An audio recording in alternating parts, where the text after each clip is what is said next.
Well, welcome viewers. You'll hear the Australian birds in the background.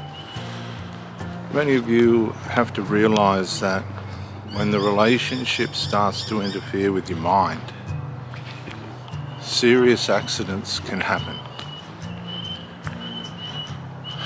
I can tell you by experience that I had a marriage relationship with a woman for 3 years. Hear the beautiful Australian native birds. And we decided to do the right thing and get married. Marriage you don't take lightly. But after we got married, things began to disintegrate. Negligences began to pop up. And one of the things that comes to mind to me is little signals was when she'd cook dinner, and she was a pretty good cook, she'd always want the accolades for doing it. So I got to the point where I was saying, and I meant it, that it's world-class cuisine, fit for a king. There wasn't much of more of a higher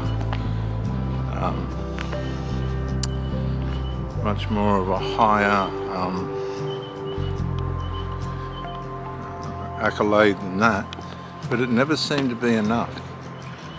And after a while I began to wonder what was going on here, like why, because I don't like to praise people too much and build their ego too highly, because the higher the ego, the bigger the fall.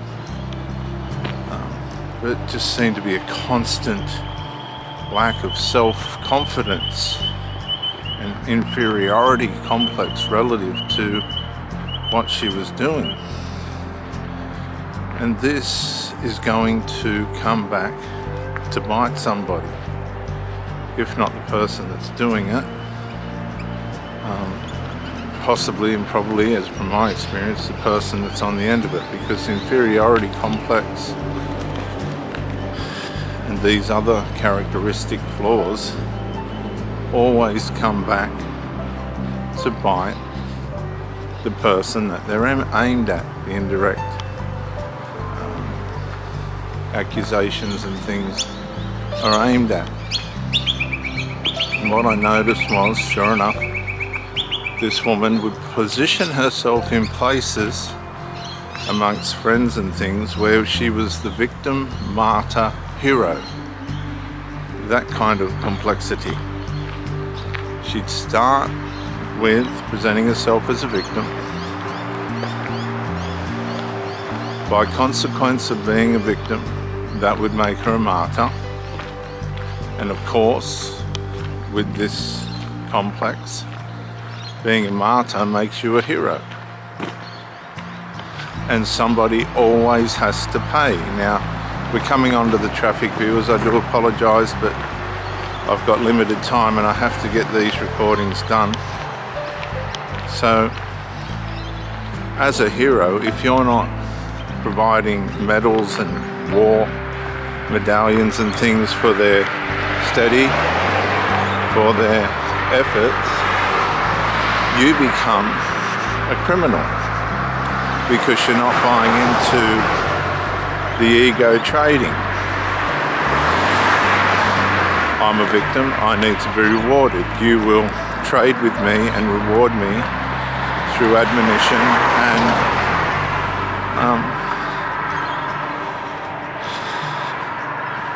other verbal recommendations and exhilarations. If you just observe and you don't reward or stroke this person's ego in the game, and I believe it's a big game, you've got to play the game.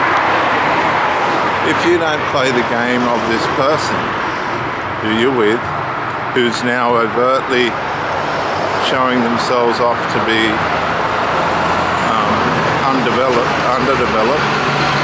undercooked, the mask has fallen off, you're no longer a shiny new toy, you're no longer everything that they've always wanted, etc.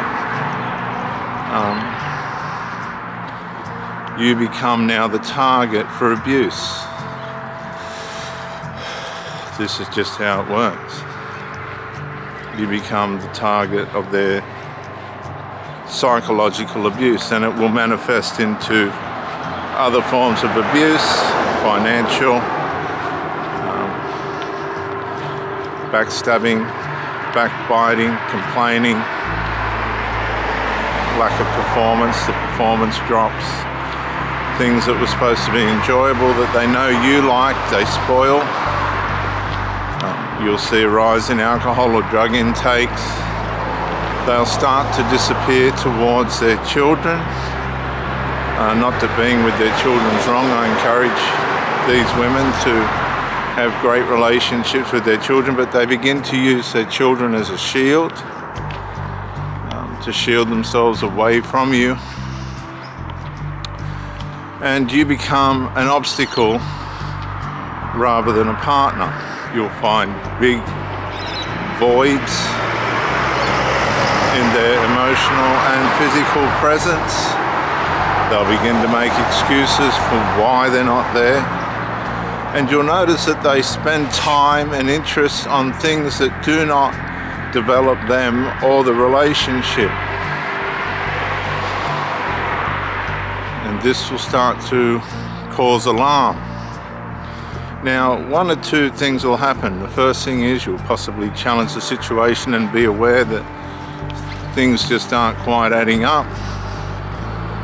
You'll be able to make some decisions based on that and possibly have some talks, and they'll go along with what you're saying, but they won't change anything.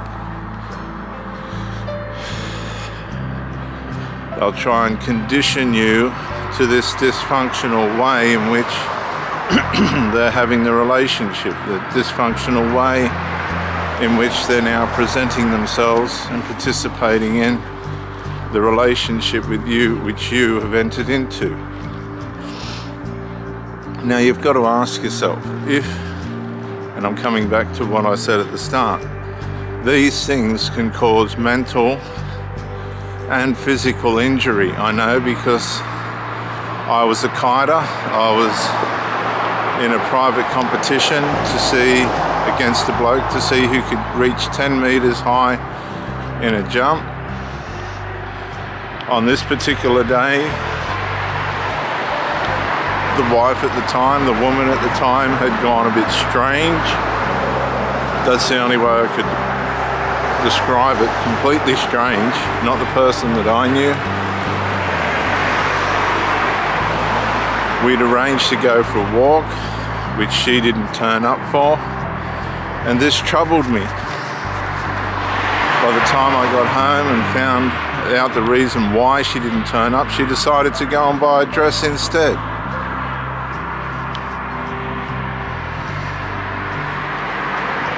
To me, that was puzzling, confusing, and caused tremendous anxiety by way of the fact that she just didn't follow through with what she said, and I'd seen this behaviour before. So I was alarmed. No. Thank you. I was deeply alarmed.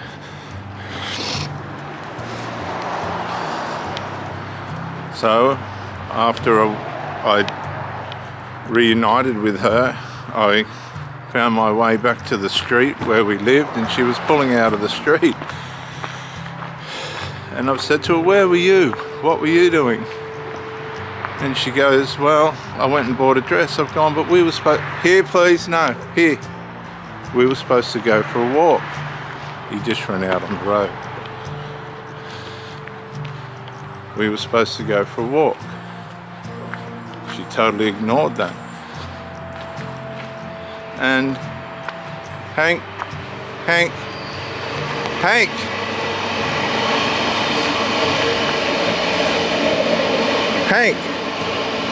hang on, he's going to have a smack. Hank,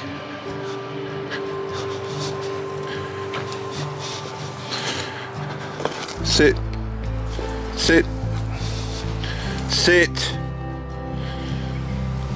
Listen to what you're told. Come on. Now you'll listen again. So to cut a long story short, I figured, God, what's happened here? I couldn't work out what had happened for the life of me.